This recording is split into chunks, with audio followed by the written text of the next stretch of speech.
On September 19, 2022, the organization CWS organized a side event during the United Nations General Assembly and the Climate Week. The session was called Reimagining Climate Action and Achieving the SDGs, the Individual and Our Collective Work. We made a summary for you of the session and we hope you enjoy it. This is a podcast called Walk, Talk, Listen. An attempt to connect people and make this world a bit better by sharing opinions and experiences based on the belief that everyone's perspective is true, albeit partial.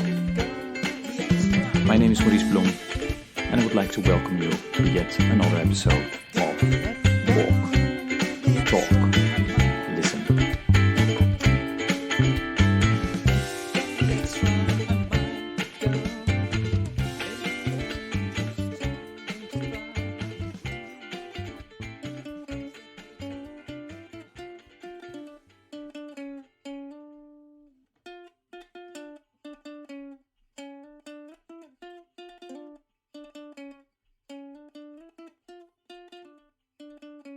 So my name is Maurice Bloem. I work for the Church Full Service, and I'm really delighted to have a wide range of guests here from different parts of the world, but also working in different sectors.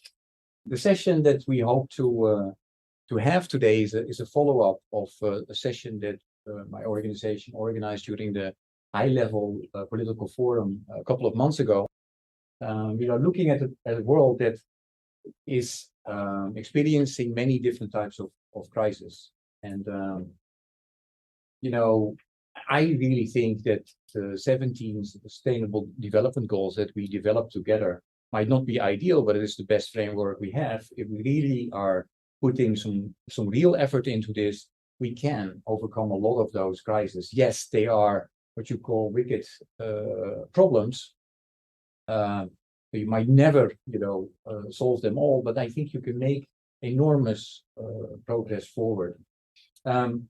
One of the reasons that we might not make the progress as we should is according to a group of people that started in Sweden and then, expanded, is because after we developed the Sustainable Development Goals, we never paid proper attention to the abilities and skills and qualities that you need as an individual and as a community.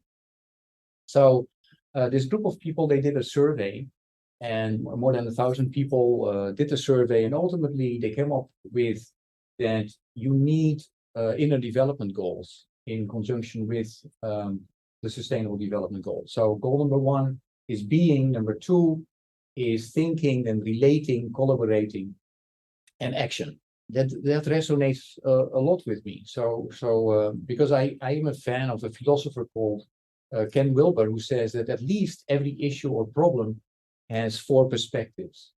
The first perspective is I, then we, and it, and its.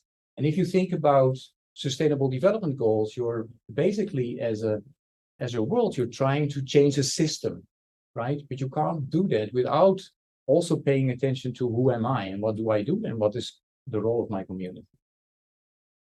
So what I'm going to ask this excellent panel to do is basically look at, discuss or share with us, what they're trying to do around the Sustainable Development Goals, but with that lens of the inner development goals on. And we're going to use a kind of gestalt process within that. That's not very important. I can explain later, what I exactly have in mind. So this is also for them nerve-wracking because there was nothing to prepare. They don't know what I'm going to ask. But I think that's also what the issue is about. SDG 1 is something else in context A and B. So yes, there is certain science, there are certain genetic things that will work everywhere, but there are also things that you need to keep in mind, the context and the perspectives. I would like to ask my panel here, or my panel, our panel to introduce themselves, say quickly about your name, the organization you work for, and also I would like you to share what is the pain point that you have, in terms of you or your organization trying to contribute to an SDG and share that with us. So 2 minutes for the introduction as well as your pain point. Sydney, you would like to start or not? Yeah. Okay. My name is Sydney Upchurch. I'm a co-founder of a startup. We have built a platform that automates the work of urban planners and transportation planners, and it's designed to encourage more sustainable daily travel. So we're focused on commuting specifically. I came to this field sort of in an unconventional route. I used to work in the NGO world. I did a lot of work in the Middle East and North Africa in economic development and on broader infrastructure issues, specifically in Cairo, Egypt. My startup, we focus, like I said, on the sort of systemic day-to-day travel. And I guess one of the most compelling pain points, I mean, there are lots of pain points, but one of the most obvious pain points for me that I grapple with on a daily basis when I think about how our company, which I think is very purpose-driven, how we sort of fit into the broader initiatives to address climate change, is that we're very much focused on individual personal behaviors. And as far as transportation goes and the contributions to GHG emissions, individual choices only go so far to making a dent in reducing emissions. So while we can encourage everyone in the world to walk to work or to take a scooter, we're not really getting anywhere towards moving the needle on sort of corporate actions in transportation, for example, or industrial processes that also contribute significantly to climate change. Great. Thank you. John. Yes, my name is John Coonrod. I work for the Hunger Project. I founded and coordinate something called the Movement for Community-Led Development, which has 1,500 community-based organizations from about 30 countries, and they work together to try to shift the power to local people. And I've been actually working on this shift the power issue for more than 50 years. It's because Maurice, the problem you described as wicked isn't really wicked. It's not for a small scale farmer working to take care of her family. It's pretty straightforward. It's, she needs access to healthcare, she needs access to education, she needs to be able to take a loan and repay it. So it's a wicked problem from the top-down patriarchal mindset. But when you really unleash community leadership, these problems naturally can get solved, even issues of climate change mitigation and adaptation. So I agree completely with Sydney that it's not, it doesn't come down just to individual decisions. But what I've seen is that when an individual, like we did an event, and I was on a call with a whole bunch of humanitarian groups, and they were saying what we need is a Greta Thunberg. I thought, wait a minute, there are 1 million Greta Thunbergs in the majority world, in the global south.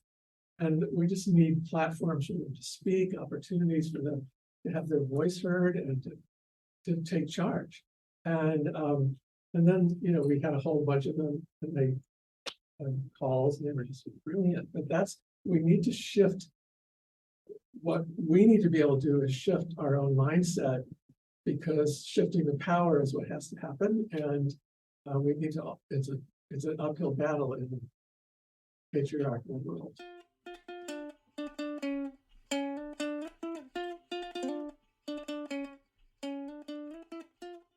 Great. Thanks, John. I think John. mine actually relates very much to what you just said. So my name is Pooja Tolawala. My pronouns are she, her, hers. I was born in India, but grew up in the suburbs of Philly. And I'm testing the waters right now from New York City. So I work heavily in the youth climate space with the Climate Initiative as their youth engagement manager. And then I run Youth Climate Collaborative, which has some storytelling components with a podcast to be released before COP. And then an initiative to get youth on existing boards and advisory councils instead of always creating a separate youth advisory council or separate youth board. And for me, I guess the pain point, and I also work at Ribbit, which is trying to create the world's largest microgrant fund for youth-led action by harnessing youth purchasing power. And then UNGA, which a lot of friends here are from UNGA, which is the UNFCCC's Children and Youth Constituency, open to anyone to join.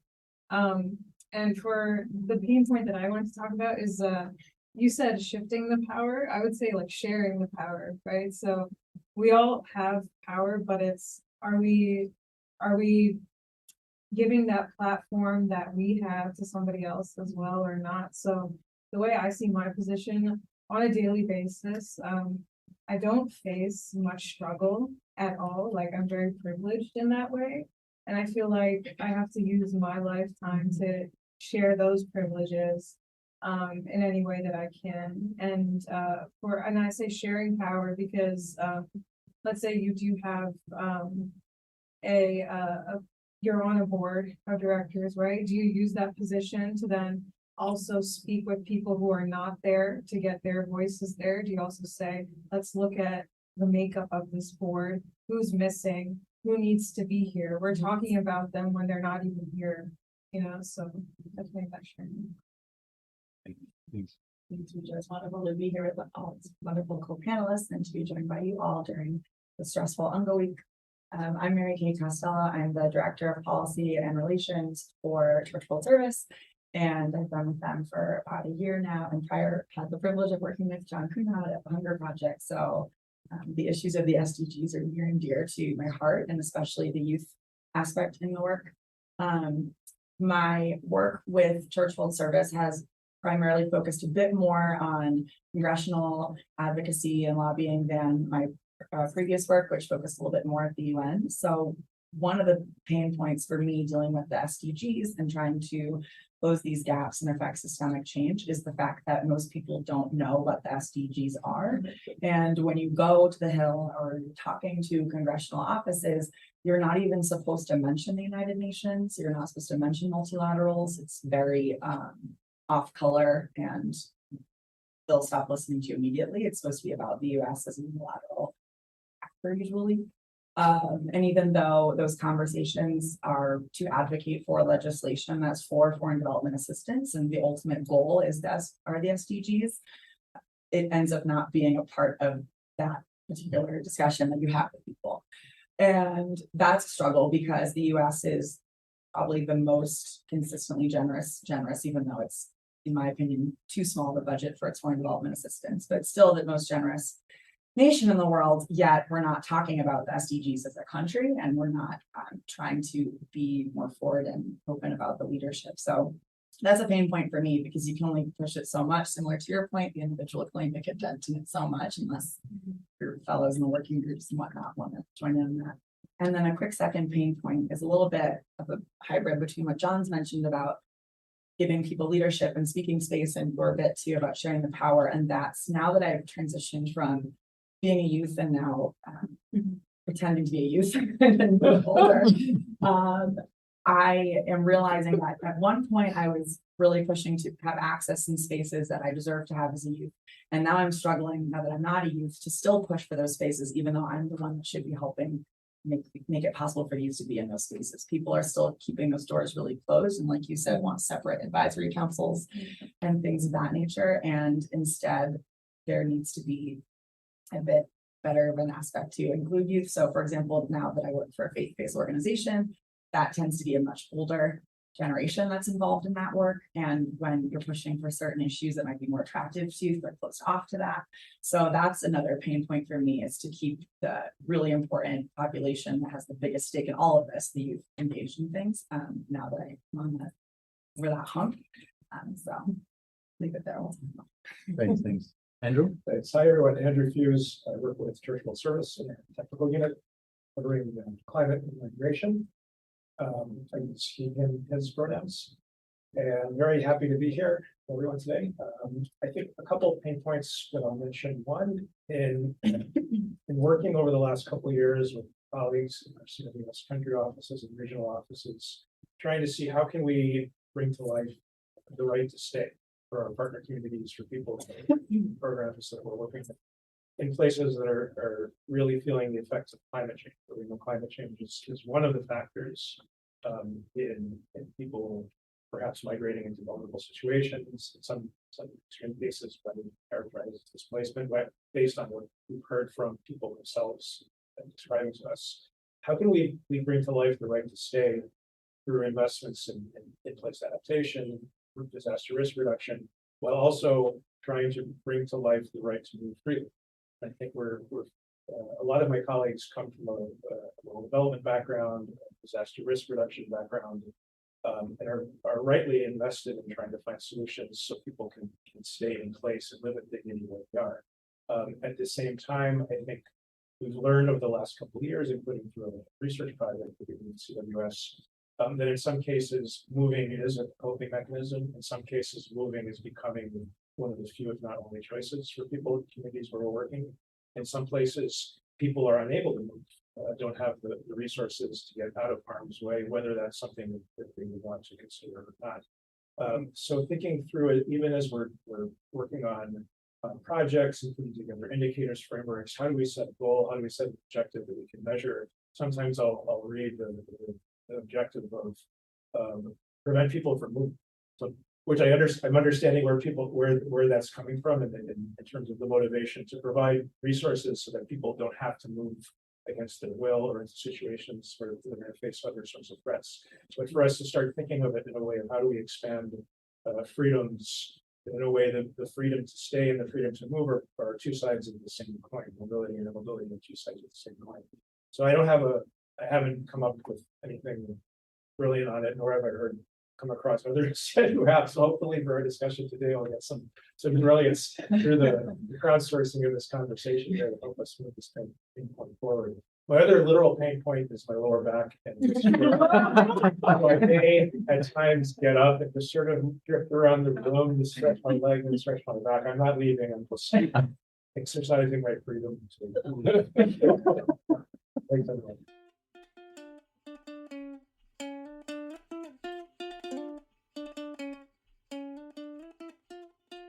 Great, thanks. That was great. I'm going to ask Mary Kate to give us a deeper dive. Not because yes, of course I'm biased towards church service, but I had most time to talk with her about what I hope that we can get to.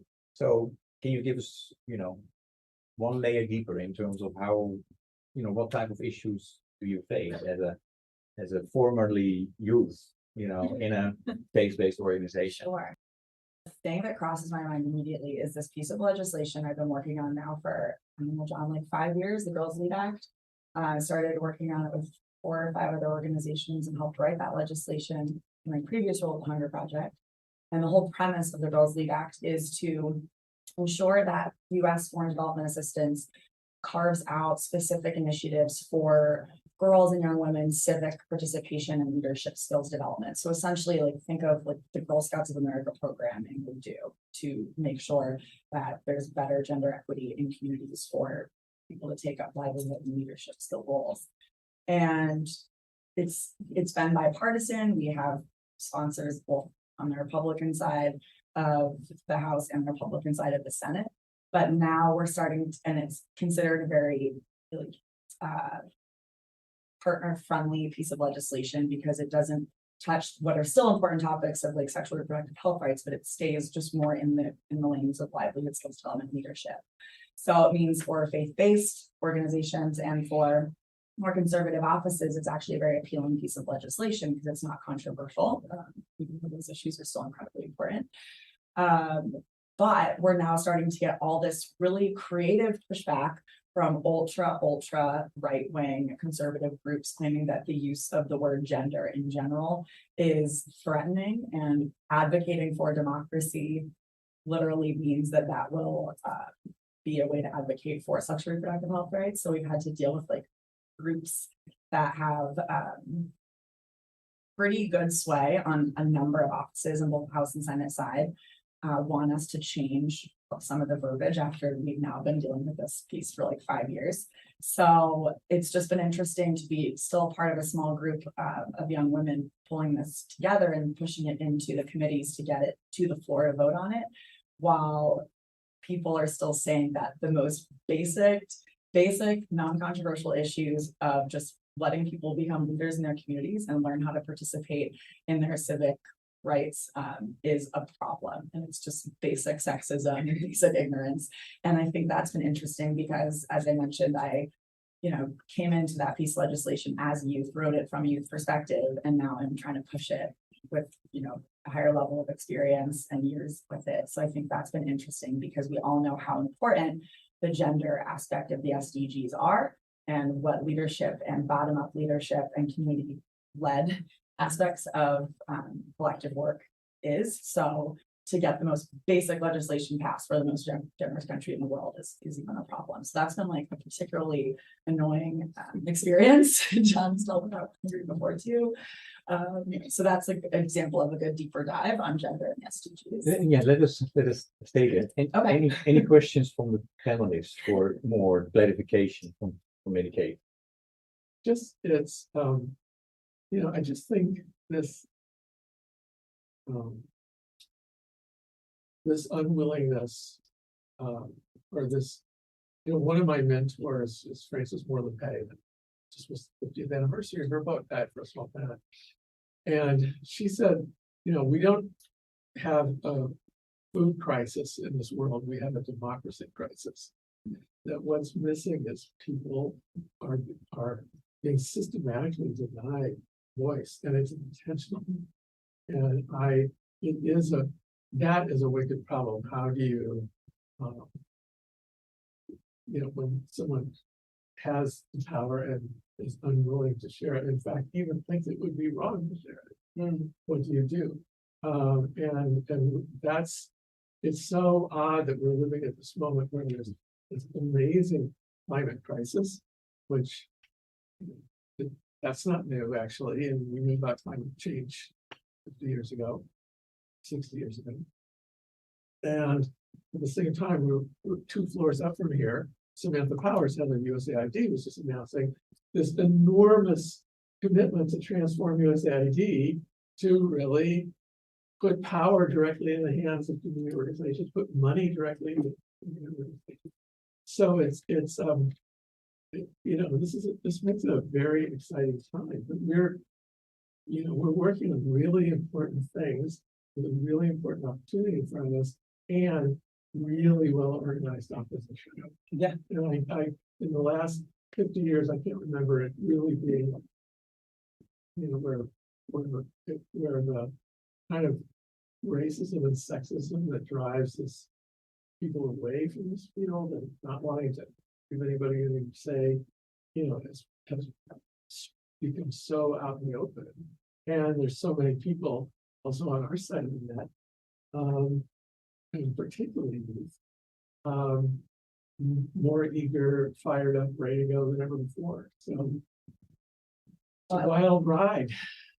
I like we said organized opposition because I definitely agree that that's the case, and it gets to the point where the working group will get together to try to strategize around it.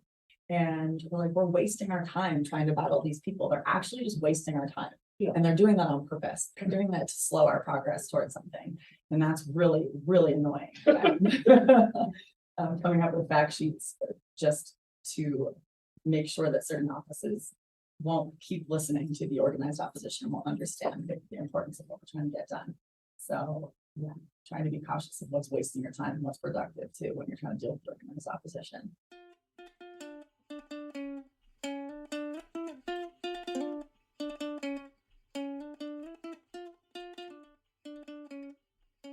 Can I share a little story on organized opposition? So I was an activist in the anti-Vietnam War movement. And one of my professors had huge defense contracts. He was like designing jet planes and stuff, and was getting all kinds of defense money into the university. And as a result, all of his windows were broken pretty much every day in this beautiful building.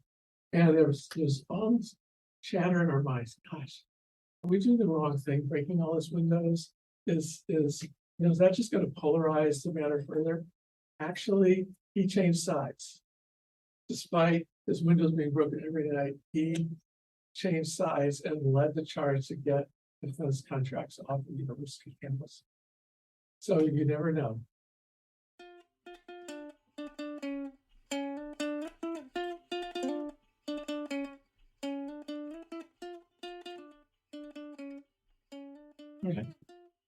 Pooja, you want to? Yeah, I was gonna say,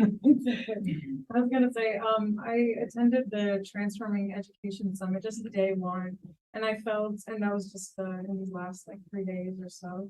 And I felt that like the most important thing I heard said that day, I forgot the title of the person who said it, but he was saying that access to education is still so far behind.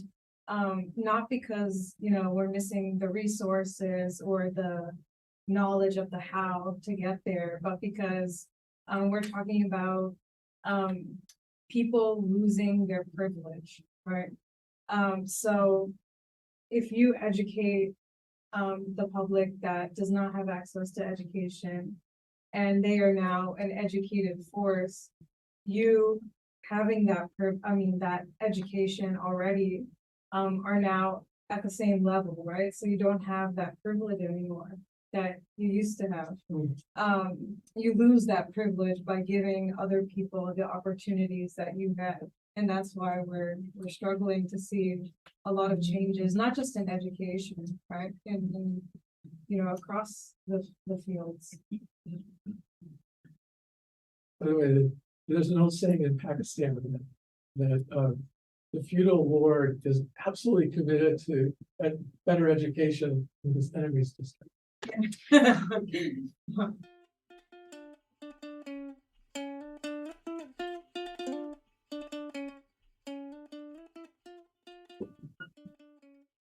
Sydney, can I ask you to take a deeper dive in what you shared in the beginning?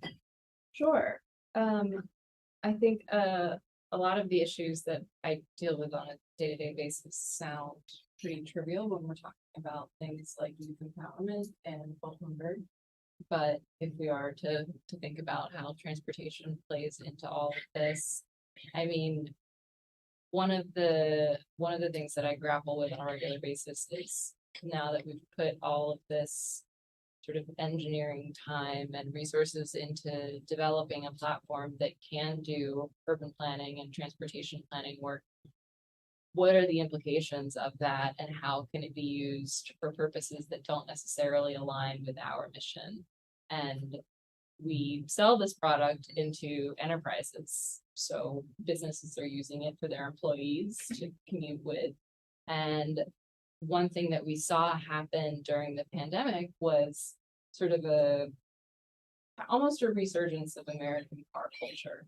In a lot of the urban areas where large percentages of the population have been commuting on transit or other shared modes, people kind of retreated back into their cars for good reason. I mean, we were all afraid of getting COVID.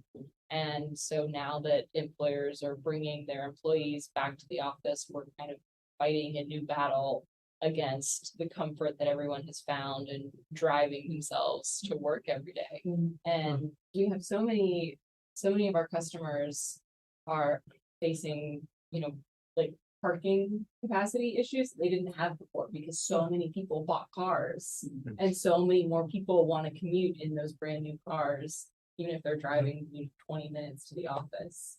And so we've actually had to sort of shift the way that our product team works and focus a lot more kind of engineering firepower behind developing incentives to actually get people out of their cars. And it's really hard to work with an employer to tell them that they should encourage their employees to do something they don't want to do, because employers are already working really hard to get people to go back into the office. And so they look at our product as sort of a perk to sweeten the deal.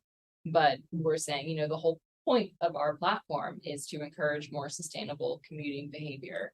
And so those are difficult conversations to have with someone you're essentially trying to sell a product to.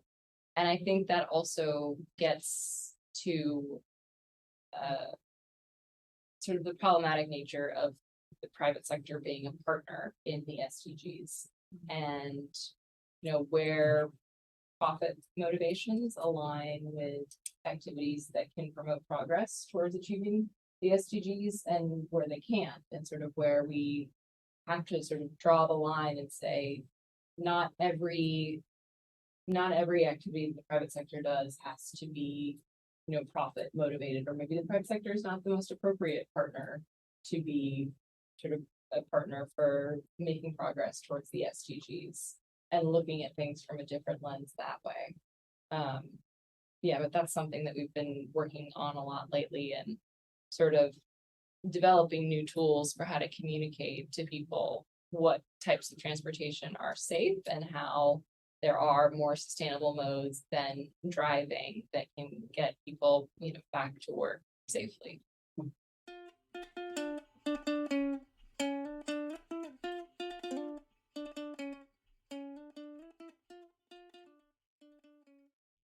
Any need for additional questions? Yeah.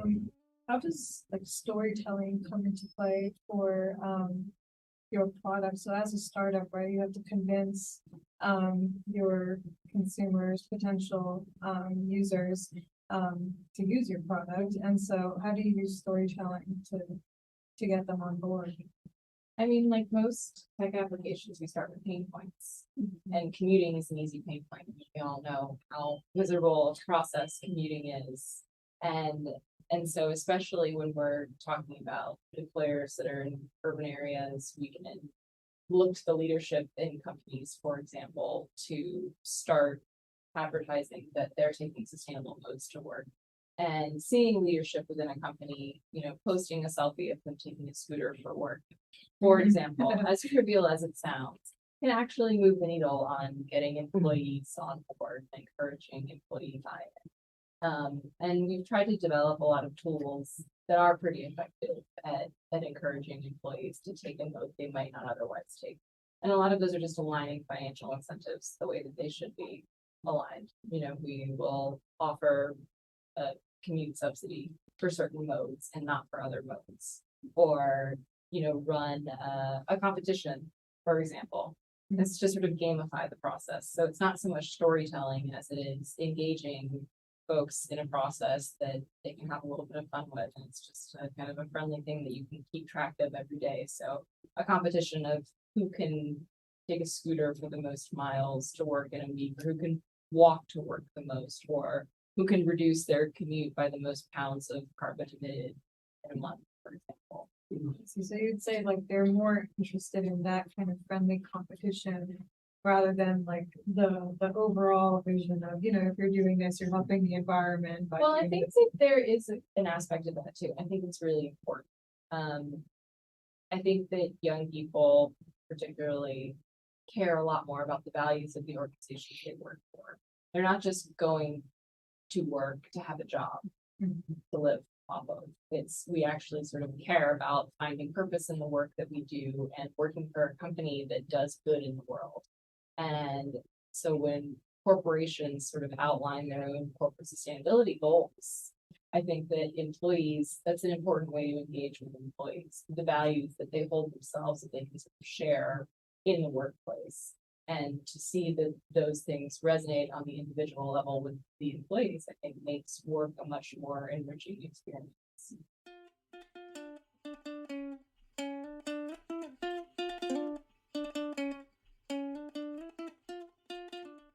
Let us piggyback on your storytelling. Any story that you have for Sydney that comes to mind that is helpful in having another piece of the puzzle? In what way though, right? Like open-ended. It's hard. Yeah, that's a hard one. I'm like, which angle to answer? Can you come back to me? Okay. Andrew, you have a story? I'm not sure the story is. I mean, I find that I was asked this speaking with college students at all the civil organizations last week, and someone asked me how I got into this line of work, which is a great question to be asking, especially if you're looking to get into the working world. I try to tell, when I talk about how I got involved in work on migration, I tell it from personal story. So I've been with my husband now for almost 20 years. When we were first together, there wasn't a way for us as a same-sex couple to have access to, for him to have access to immigration in the US the way that we could have had if we were a non-same-sex couple and through marriage. That changed for us once the Supreme Court in the US ruled that we had a right to marriage, and that offered him a path to justice legal status. For me, I think when I was first connecting with folks in the immigrant rights movement and migrant justice movement in the US, it was before I was working for CWS, and I just started getting connected because it was affecting my life and my family. I would tell people a little bit about how it affected us. I would hear other people's stories, how immigration policy was affecting them, affecting their families. And I think that's for me where I got a way to learn more broadly about what is immigration policy in the US. How are the many ways that it's affecting people and hurting families in many ways. But also for a way for me just to share my story a little bit. And my story is just mine, and it's mine and my partners, even trying to navigate a little bit what's sort of where is our story, how much of that is his story, how much of that is my story. But I remember over the course of about 7 years, I went from having one experience where I would tell people about us being a same-sex couple and how we couldn't find a way from just status, and they'd gone politely and look at me like I felt like I had 3 heads or something. To being in a community meeting in New Jersey that a friend of mine who's an organizer invited me to. I was sort of stood up at the end and shared this with the audience, and all these people started popping up and saying, "Yes, we have this. We have this as part of our organization's platform, looking at same-sex partners' rights, looking at LGBTQI community more broadly, making sure that LGBTQI plus migrants are part of our movements and part of our organizing." And I reflected that it's probably, among other things, the power of many people sharing their stories over the course of those 7 years. That's where there's some effect, there's some power to have change. And I have to also look at what changes I'm making in myself within my organization to reflect what I've learned from the stories that people have been sharing with me over this period.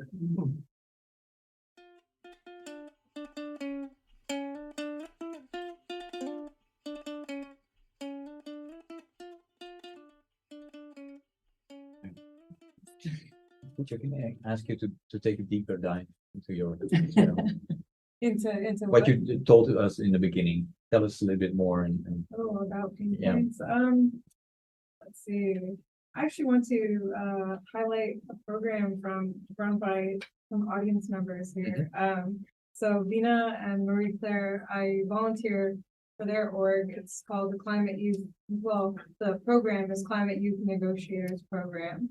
And so this is to train young people around the world who want to join their country's delegations as a part of the UNFCCC in the negotiations at the UN. And currently, well, until their program, right, there was no training or program open to people from around the world like this. Like specific countries have, programs for any rising youth that they want to onboard, but there was not this overarching program. In fact, like the Instagram handle is just youth negotiators, right? Because I'm not taken yet. So it's been nice to see all the innovation and creative ideas that my peers have been coming up with, testing out, being unafraid of failure, right?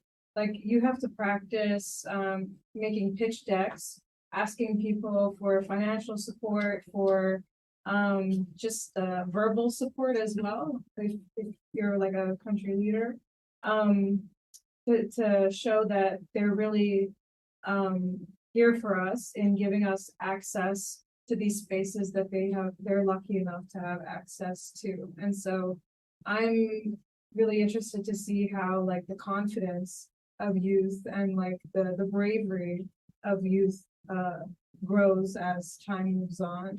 And I think in general, bravery, confidence are what is going to be needed from leadership who are not, afraid of outcomes of a potential reelection, right?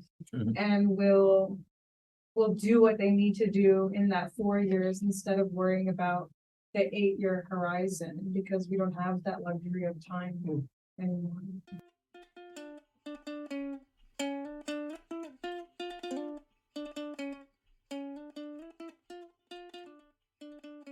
Really, it sounds very cool. Are you sharing this curriculum yet? Is it? Yeah, happy to share. Because, one of the things that I think, when I reflect on my childhood, starting from, kindergarten, I had all these opportunities for leadership development, running for class president or Yeah. Cub Scouts or, girls. So, and it's, and then, so many people live in societies that, keep youth down even more than this society does, and they don't have those opportunities. And so that on the movement calls, we have lots of Zoom calls and for community-led development. Love to have you guys share this story of that, because there's young community leaders all over the world who are kind of coming to those calls looking for, inspiration, for connection, for opportunities for collective voice and action. During COVID, it got twice as big because outsiders, which would include people from the capital city, outsiders were pulled out of their villages, and the community leaders had to protect their neighbors, and they needed some place to turn to get information, to get voice with their own government. So, stories like that one, youth negotiators, handle not yet taken. That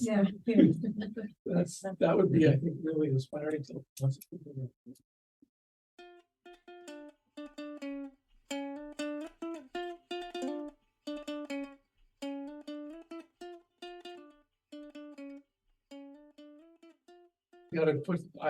I think you just gotta put the lie to the fact that there's no money.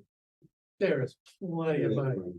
There is plenty of money for, like, there was a meeting this morning on, will the United States, the richest country in the world, achieve the Sustainable Development Goals?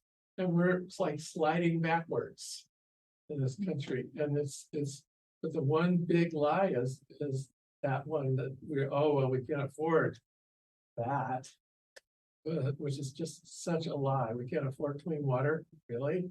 That's just a lie. And I think one of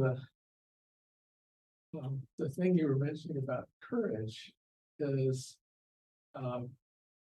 everyone, young and old, has got to find the courage to speak truth to power, to tell the truth. There is plenty of money. Even in some of the poorest countries, if they were fairly allocating their own resources, there's enough. So it's there's a new U.S. government policy with Africa, and for the first time, this new U.S. policy is not treating Africa like a problem that needs help, but really as a partnership, as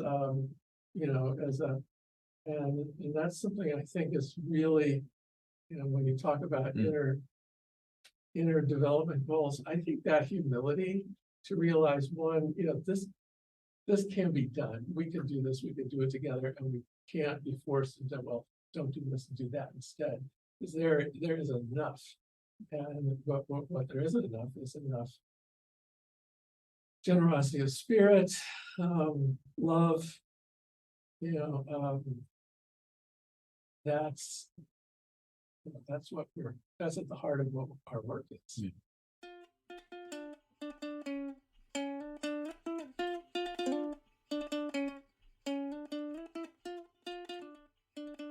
Can I ask you to, Puja, you can start maybe, when I asked you guys to look at the inner development goals, and I hope you were able to do that, what are your thoughts there in terms of, wow, this is helpful, or, well, I was already doing this is a no-brainer, or What's your reaction? You know, I think it's super helpful and important to, work on yourself so that you can be the best leader, or, figure out your role in society. And leadership looks different for everyone, right? Figuring out your role in society, or the role that you want to play, and knowing that it's going to change with time. It's not like you have to pick something and just stick with it, commit to it. One program actually that I run, it's on climate and mental health, and it's called Climate Courage. So basically, we bring youth from around the world together to share their stories about the different work that they're undertaking where they live. And they also share like the emotional side of it, right? Like how the impacts of climate change are affecting them emotionally, and their communities emotionally as well, right? Like during the pandemic, there was a lot of doom and gloom and sadness in general. And well, it's still ongoing, I guess, But so they had the safe space to talk about their feelings. And that also brought up other issues like some of the like cisgender men, they said, in my cultures and communities, like we're not able to just speak up freely about how we feel. And so having the space for them was really nice, that they got to just like share and talk about their feelings. And some of them didn't really know how to talk about their feelings, right? They were just like awkward pauses or silences, but it all, with time that will get over down.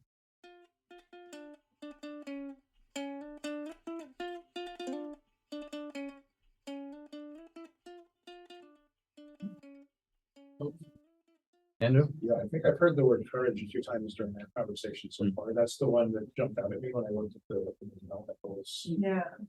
This morning, just to refresh myself on what they were before we had our conversation there. Because I think even within CWS, there's a lot of things that our organization does well. I think there's a lot of pull and push on giving visibility to sort of across the breadth of the work that we do. But there are times when I've been in meetings, especially when I'm working with colleagues or partner organizations on the slower onset of the climate change, impacts, and not necessarily the ones that we see in most prominently with storms and floods in the news. Not to mention, I think some of the visibility that gets to the needs of people who are fleeing wars and persecution. How to be able to speak directly and appropriately, that this needs to be somewhere in our mix of what we're tackling. We need to be thinking about 30 years, 50 years down the line. I like the way you said it. 2030, 2050 these are real points in time that are going to affect people who are alive right now and people who are not yet alive. How do we keep that on our radar screen? And I felt moments where I'll admit feeling scared to speak up, and whether it was because I didn't feel like I knew the issue well enough, or whether it felt like I didn't want to contradict other colleagues who I respect, and I didn't respect them, I have to work with them very thoroughly. And I think for me, it's a takeaway that one of my reflections that I'll take coming out of this conversation is how can I have what's the right way to be courageous in different spaces? Maybe I need to be courageous in different ways. But I think one of it would be just to not, like the way you said it, John, not to give truth to the lie. Is that the way to turn it? Well, if something's incorrect, objectively wrong, just don't let it slide in the conversation. Because that's what people I find.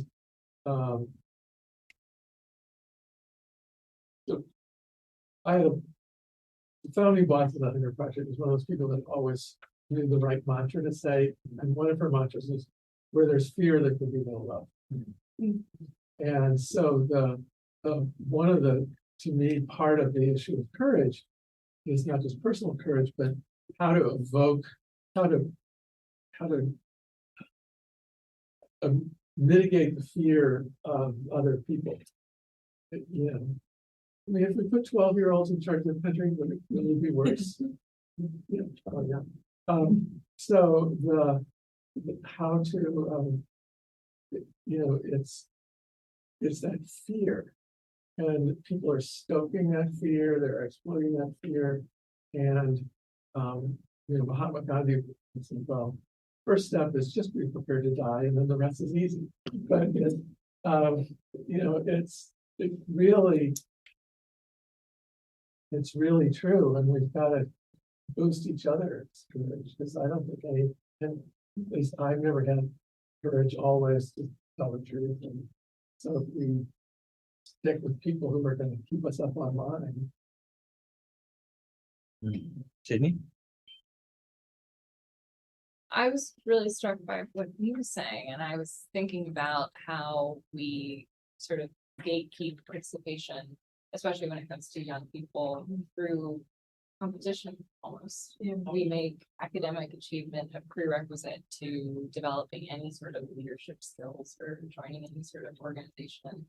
And I think that the Inner Development Goals really try to get at the crux of that, which is broader accessibility in the larger project that is the SDGs, and sort of how everyone has a role to play regardless of their own, you know, personal academic achievements or professional achievements or training, and sort of looking within the capacity of each individual for what their own strengths are and how they can be applied in different ways in this broader project. And also looking out for other people in ways that they can participate, and sort of reaching out to them where you have access and they don't have access. And whether that's, you know, individual activities on an everyday basis, or sharing a platform that you have, or, you know, amplifying the voice of someone who may not have it.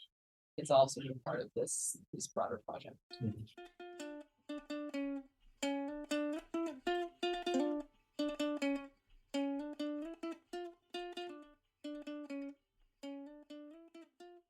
I ask a question to the audience? Can someone share maybe like one strength that you have and how you were able to use it to advance whatever issue that you're working on? People profiling and it's like a love of learning. So even beyond school, once I left school, just kept on learning from life. And right now I'm finding that most stuff I learned out, like my career in this one is more the informal education than the formal education. Either resilience or tenacity. Collaboration and bringing people together and finding like shared goals, not really centering like any individual or group success over others. And I think that's been the main way. I feel like this work needs to happen in coalitions and in partnership and with joint power building. And I don't think I would have advanced really anything in this career path without that. One of my strengths is more like helping people to identify their strength and to bring their potential out, regardless of where they come from, what background they are.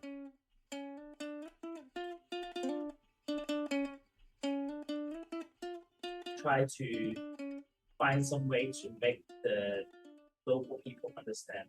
So I've been working on 17 grants since 2016 and successfully able to get grants for Southern African region. I would actually come up with two strengths that I think, at least in my life, pretty important. Number one is never stop learning.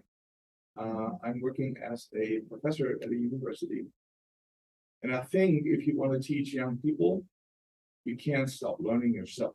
And I think there is a second strength that helps me a lot. That's sharing is caring. I started very early in my career to actually talk about what I'm doing and why I'm doing that, and how our company, for example, I started a company 30 years ago, and how we are doing that. And everybody was going like, why would you give away that knowledge? And I would say, well, if I give away that knowledge, there are more people out there that know how to do that. And if there are more people out there knowing how to do that, it's going to help us all. So if we want to solve problems, we need to share what we know. But what is sustainable? Like what is, how do we do something that is transformative, is practical, and it's something that is, feasible. And I think a lot of like coming from renewable energy background, it's a lot of like, okay, we do solar well, we just keep building more solar. That should be the answer. But there's also stuff about, energy efficiency, so it should come involved. So looking at like a bigger picture and then accepting that, maybe that's not maybe the most profit-driven thing to do for your company or your organization, or the easiest thing to do. But in a bigger picture, it's kind of like, yeah, how do we do that? How do we do something that is actually sustainable? For all the SDGs, I'm sure have like their own ways of doing it. But yeah, I think that's really important. It's like to look at the bigger picture versus the lowest hanging fruit for your own organization or company. To me, independent and critical thinking. And then also, like you said, like the sharing and empower them. I think you have to be in it to actually empower people.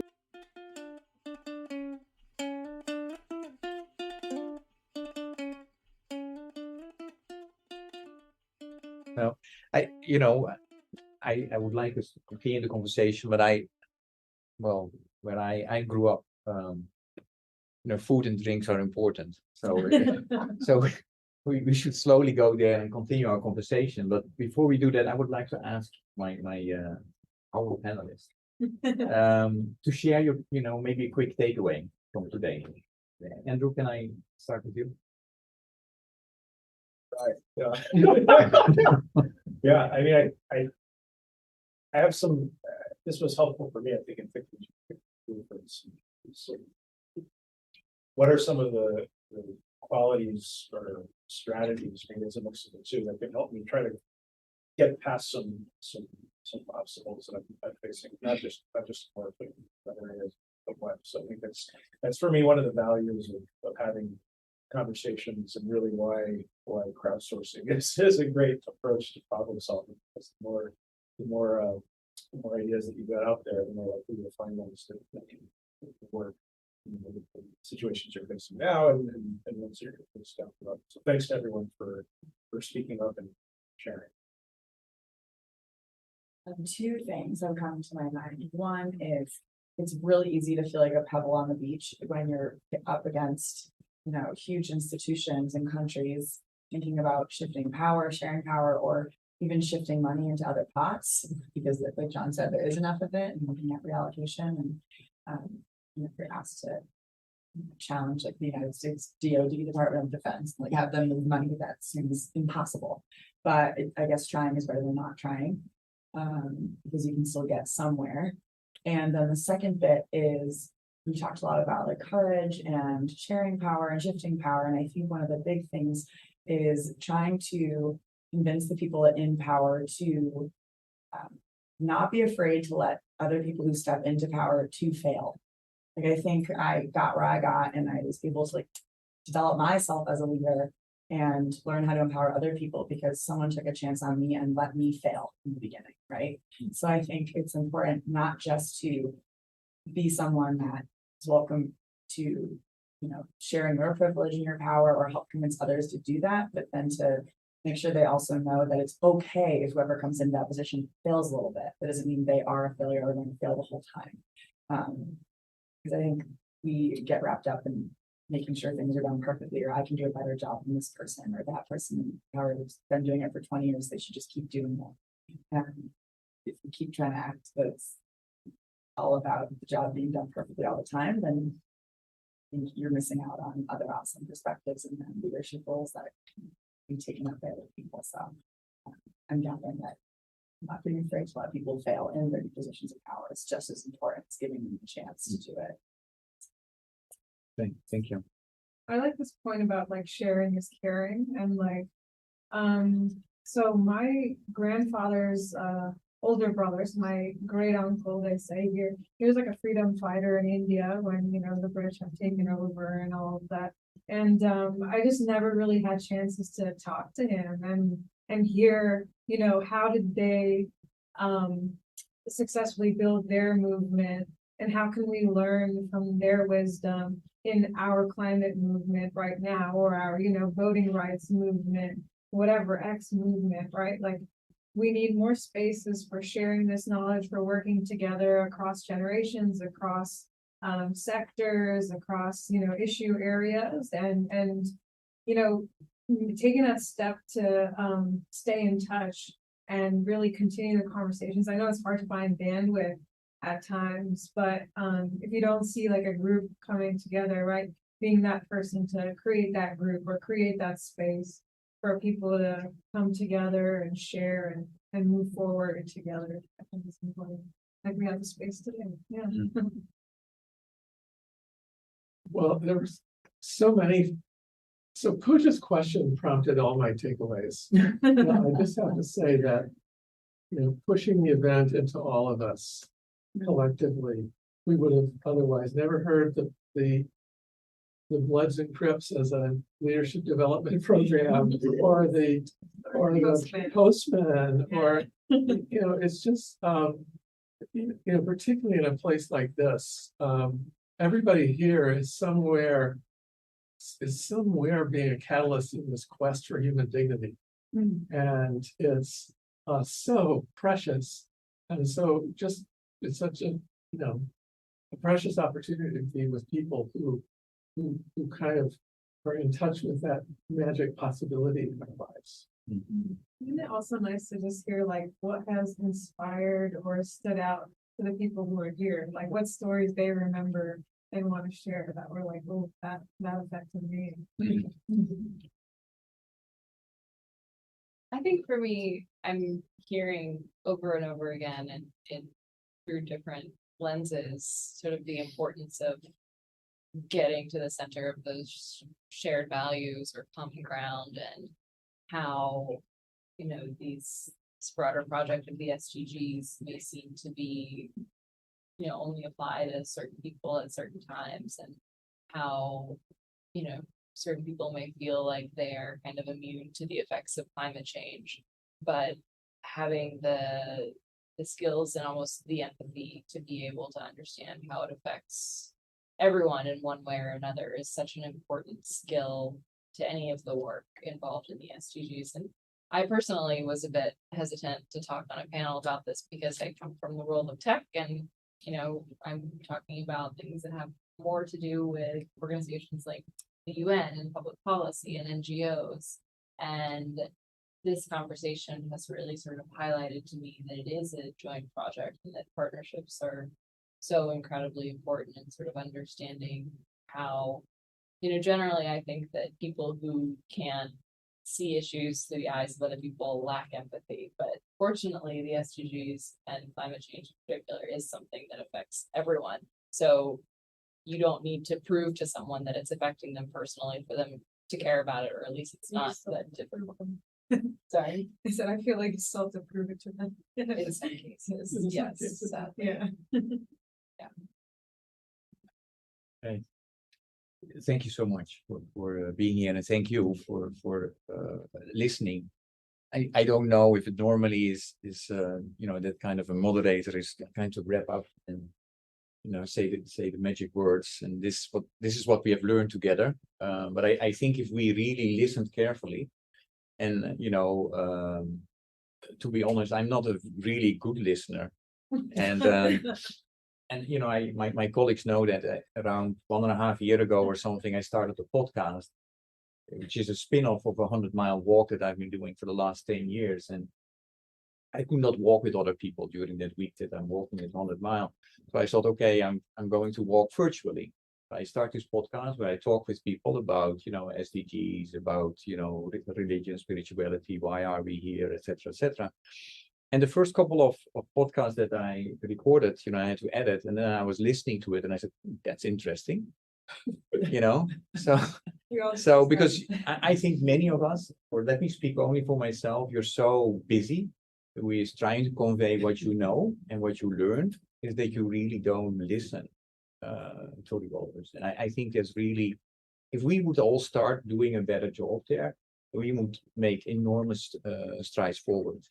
The other thing that I heard, zijn er mensen hier die Nederlands kunnen spreken? Niemand spreekt Nederlands. So my point is, language is also important, right? So, the context where you are, or even if you all speak English, you speak differently, you use different concepts as well. And you need to understand, if you listen well, you know how you can come up with language that, the people you talk with understand, and then together you can move forward. I think that's also important. Yeah, coming back to what you mentioned, that I would like to see that, is it possible to those youth that are courageous and are doing all these things, that they move forward. Will there continue to be a space for that? That's what I heard you say. I was thinking about, I asked a question about on my podcast, what are your worries? And then, many of my guests are always saying, I'm afraid because of climate change or polarization and this and that. And there's another question, where do you still see hope? And 95% of the people are saying in the younger generation. So yes, then you need to ensure that you create, the spaces that we can start to co-create and talk together. But there is where I also see hope. I do have to say though, in the podcast, I'm trying to my best to reach out to a younger generation, to have them on my podcast. It's extremely difficult to get those. I get always the old folks like I am, which is also interesting. They have some interesting stories as well. So I think you need both. So thanks a lot. I will continue to be here, not until all the bottles are done, but until. So I hope that I really invite you to stay and to have conversations with each other. I think we, as the CWS, we kind of committed to continue to try to create these type of sessions that are maybe a little bit different. Because I do think that the Inner Development Goals are crucial when we are, talking about the SDGs. They need to go hand in hand. And maybe the last question that I would like to tell you, because this is a friend of mine who's working also with me about, thinking how can you introduce the Inner Development Goals where we work. And she said to me, the big idea is, what if our true work, so the work that we really need to do, is to reinvent work for ourselves and future generations. Let us think about that.